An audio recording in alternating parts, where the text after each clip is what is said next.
Hi, everyone. I'm Liz Charlotte, Director of Communications at the Mississippi State Department of Health. Thank you for joining us today, and I'm sorry about the technical delays. So, Mississippi Medical Cannabis Program, Senate Bill 2095 was passed February 2022, and it did outline a very aggressive timeline for getting this program up and running. And while I can take no credit for it, I'm happy to say that we have met our regulatory and statutory guidelines. Joining us today is Ms. Chris Jones Adcock, who is the director of the MMCP program, and Mr. Jim Craig, deputy director and director of health protection. And I guess both of you, congratulations for meeting all the deadlines. It was very, very aggressive, and you both accomplished a great feat. Everything is up and running, and you can now apply online. Jim Craig, let's start with the, who it looks like you're traveling. Let's start with the regulations. Can you talk? Jim? Yeah, Liz, can you hear me okay? We can hear you. Fantastic. No, thank you. I appreciate the opportunity to cover a little bit of information this morning. You know, our regulations were based on the Senate bill, and they included a lot of time periods for public input and comments. Some of those time periods were a little more abbreviated than what our normal regulation process is. But I'm happy to report that through virtual calls, emails, presentations to organizations, you know, the health department took all the comments and questions under consideration and has adopted regulations in many areas. Some of those I'd like to go ahead and cover a little bit this morning. But I'd also like to take the time to thank Chris and her team and our folks in the lab and others that were very instrumental and key in us getting these regulations promulgated.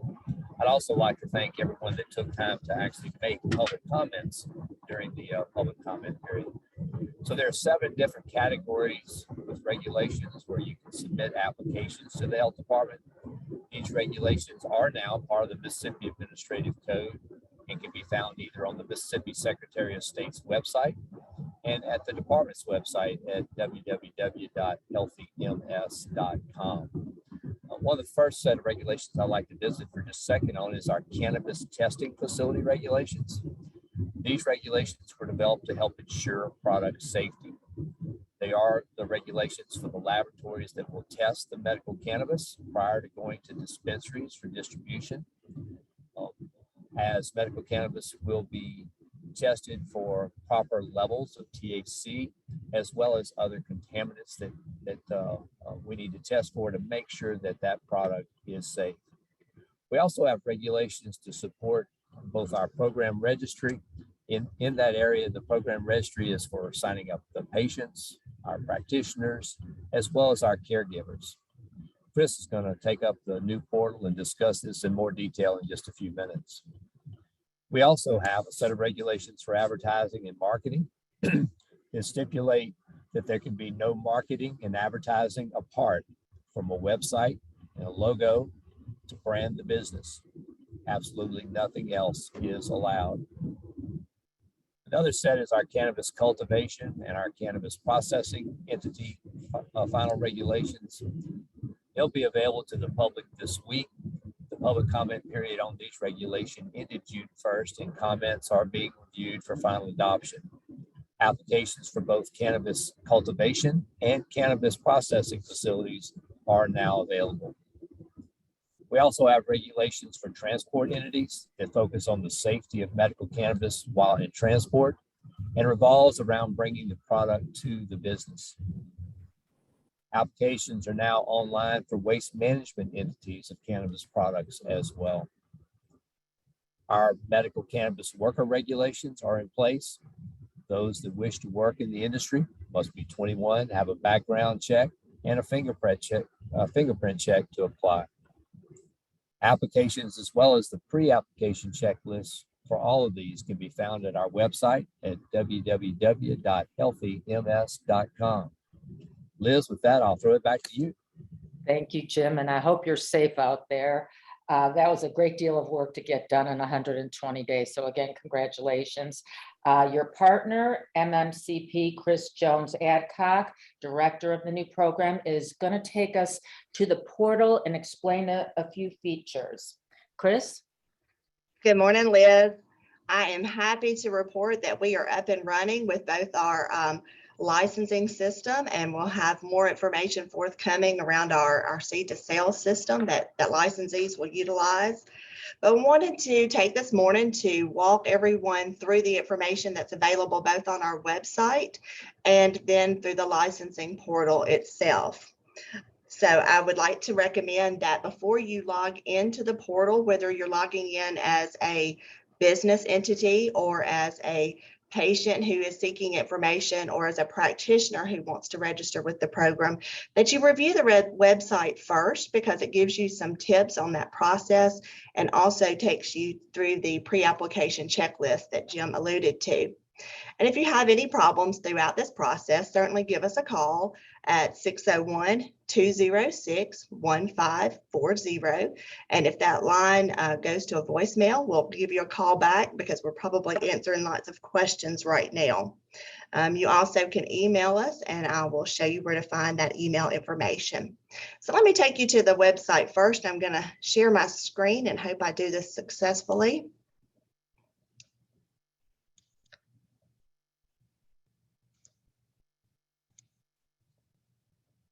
Okay, I think that it is. So when you log on to our website, the General Health Department website, you'll see there's a medical cannabis tab here to your left. If you will click on that, it will take you directly to the medical cannabis web page. And you can see here that we give general information and outline. If you are looking to apply for a license or register as a patient or a practitioner, we have this information here for you to review and also to explain what the process is from a patient perspective. And I will pull that up right now. Okay, so if you are seeking to participate in the program as a patient, there are some steps that you need to complete. And kind of first and foremost, looking at the medical complaint. Remember, the Mississippi Medical Cannabis Act is based on a person having a number of qualifying conditions. So we want to make sure that the patient schedules a visit with the physician, nurse practitioner, or optometrist that is participating in the medical cannabis program already. So the practitioner has to already have been approved to participate in the program. They have to have completed the 8 hours of continuing medical education specific to cannabis and provided that information to us for us to approve them in the program. And really the patient's conversation starts with their practitioner to make his or her wishes known. And so the practitioner can then look into enrolling in the program. Once a practitioner is enrolled in the program, the practitioner completes the medical certification for the medical cannabis program for the patient. And this is not a prescription, it is a certification of one of those qualifying conditions that the patient has. That does require an in-person visit where that determination is made. At this time, the law itself does not allow for telehealth or telemedicine. So it does have to be an in-person visit with that practitioner because it's really important to remember that there is a relationship between the patient and practitioner so that there is ongoing treatment that is available, ongoing follow-up that is available throughout this course. So the practitioner is able to go online also and complete that certification. And then the patient goes into the system and completes their application within 60 days of the medical certification. That has to be completed, and we have 5 days to approve a patient application once we have all of the information, and then they receive the approval so that they can access their identification card. That identification card is specific to a 1-year period, unless that may be limited by the practitioner for a lesser time frame so that follow-up can occur. And then at that point, the patient is approved for the program and they can select the dispensary that they wish to purchase their medical cannabis from. So that's a helpful information that's there. For businesses, there is a pre-application checklist that they can access. And I will pull that up for you. And it walks a person through the process and gives them information that they'll need in order to prepare. The first thing is to actually read the act itself and review the regulations. And you can see we have a number of tips and screenshots that are available for people so that they get a feel for the portal before they actually log into it.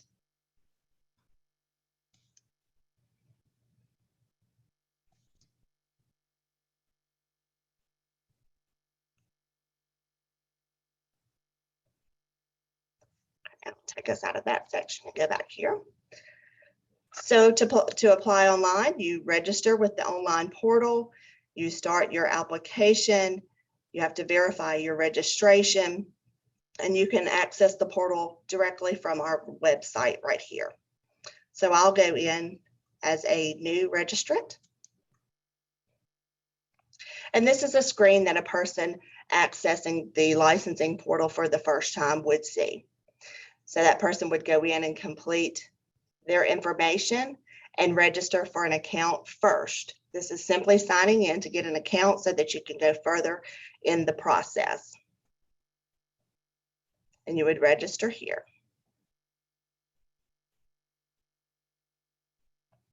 So I'm going to go ahead and sign in because I have an account created.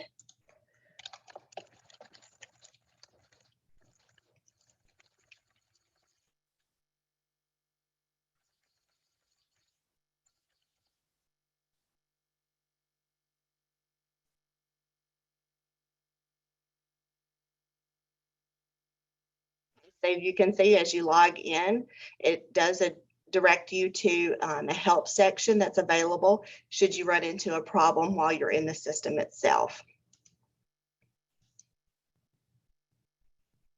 So now I am registered and I can access my account here to create an application. At that point, I choose basically the role that I will play in the program, whether that is practitioner, an agent seeking a work permit, a patient, or a caregiver for a patient. I'm going to go ahead and select practitioner. And you see it takes you to new practitioner registration.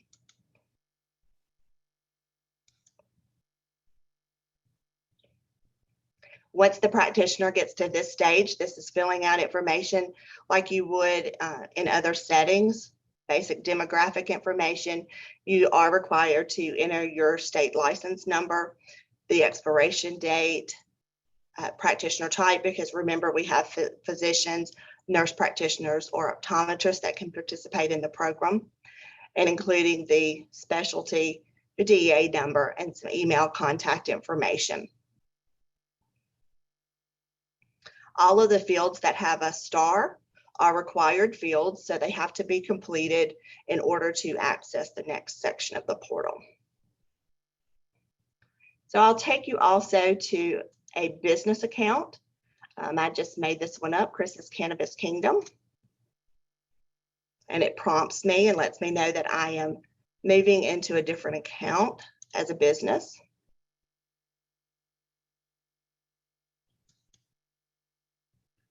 So now I will check new business license because that's the role I am seeking. And at that point is when the applicant starts to enter their information, general information, license information, information around location, ownership, questions and attestation, documents. And then an important feature is that both individuals applying through the system and entities applying through the system must enter their payment online. That is a debit or an ACH payment. Liz, I think it's important to note that the first day of launch, I'll stop sharing my screen.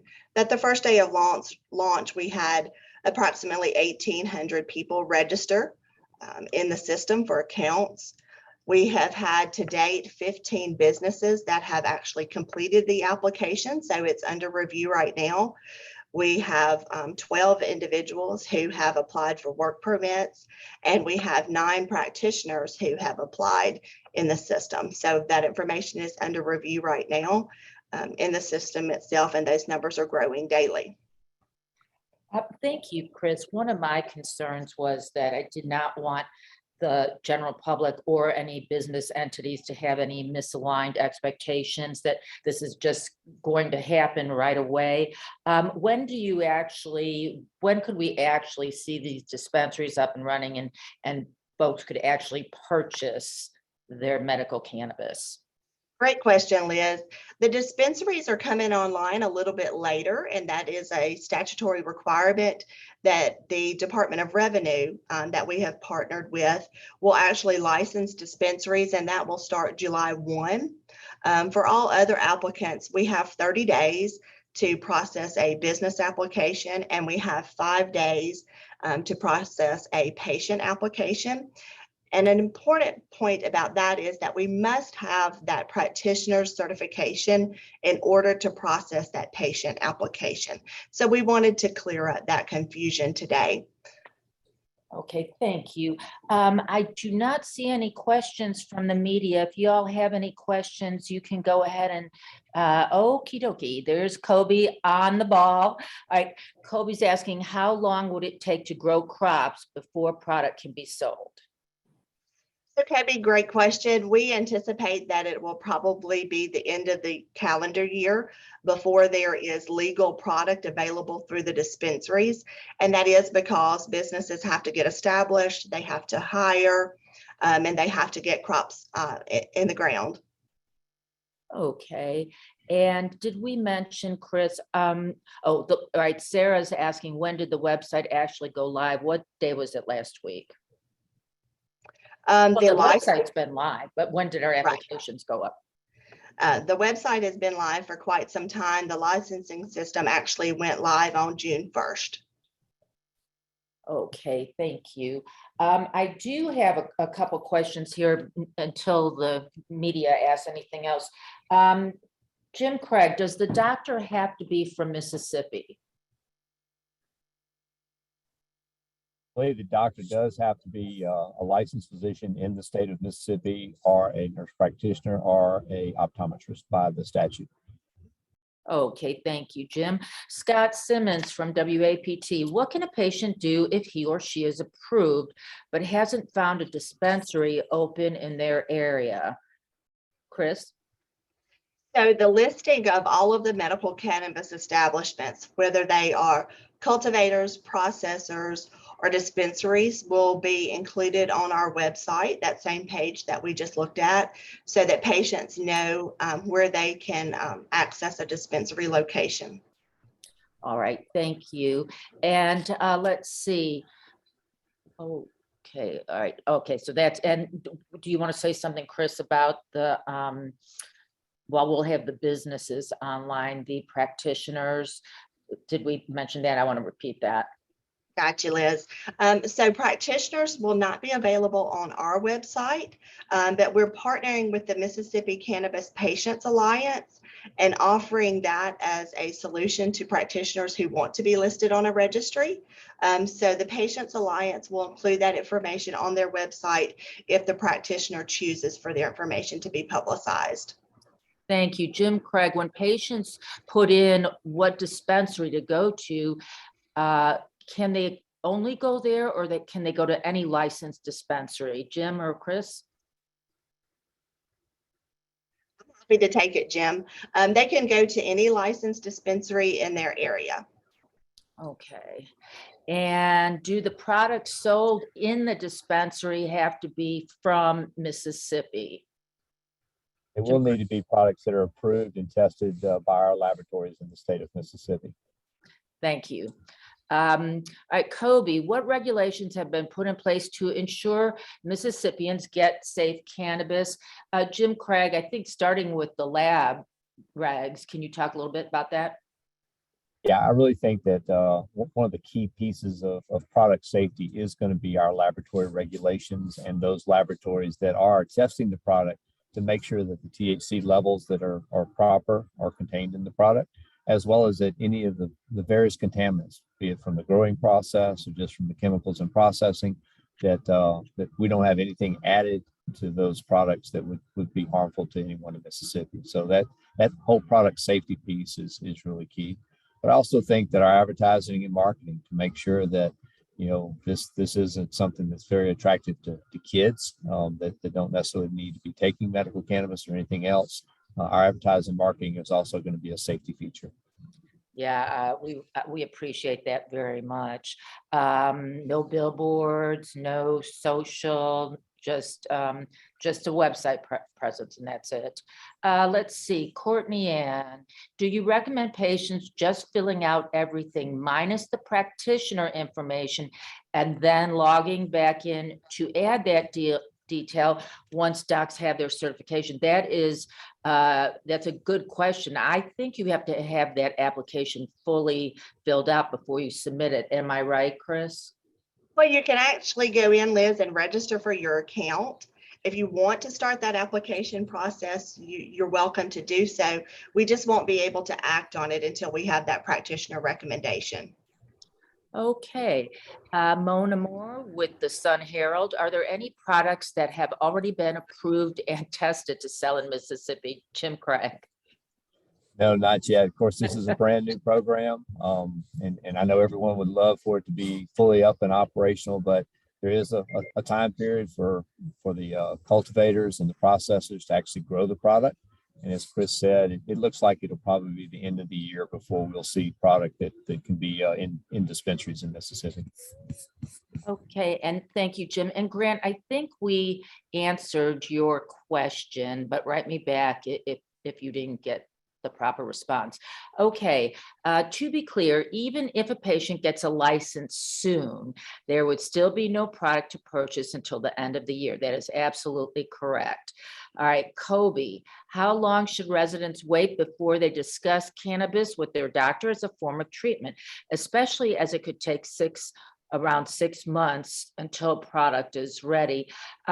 Jim Craig, we want the patient to already have an existing relationship with their physician, correct?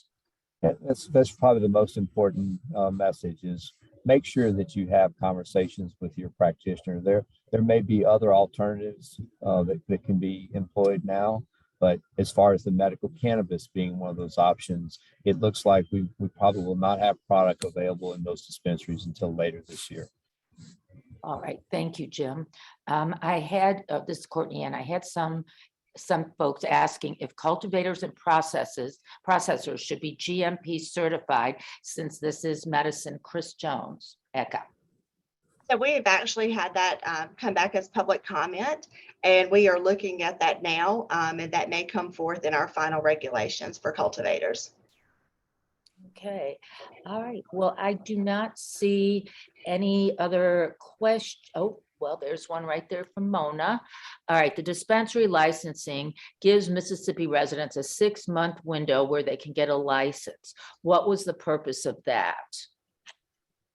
We'll need to check on dispensary licenses with our partners at the Department of Revenue. Yeah, we don't have anything to do with that aspect, all the other aspects, but not that one.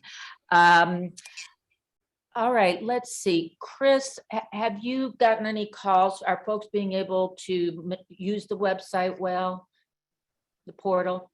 I think so. We've gotten calls where people have said they were able to access the information and maybe they just had a question that they needed clarification on. But I think a lot of people are turning to the website for information, and that's giving them some preparation that they need before they actually apply. Okay. Any last tips for maneuvering the portal, Chris? I don't think so. It's pretty intuitive. I joke and say if you can shop on Amazon, you can probably work through the portal, but we've tried to make it as simple as possible. And Sarah from Mississippi Today is asking if you could do those numbers one more time. Sure. So we've had about 1,800 registrants. That means people have gone in and created accounts.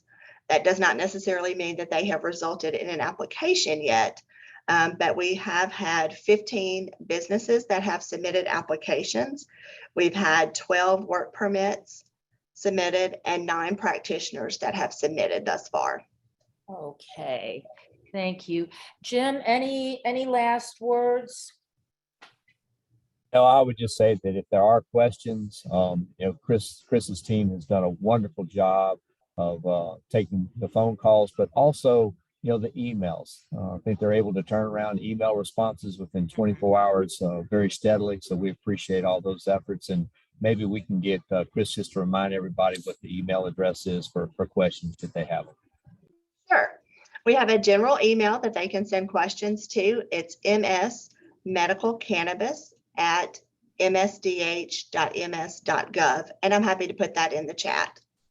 Okay, and Courtney Ann is asking if you have a breakdown of the 1,800 registrants at all, like how many are patients wanting to apply for a card? So looking at that preliminary information, we believe that about 85% of those registrants are patients. Okay, all right.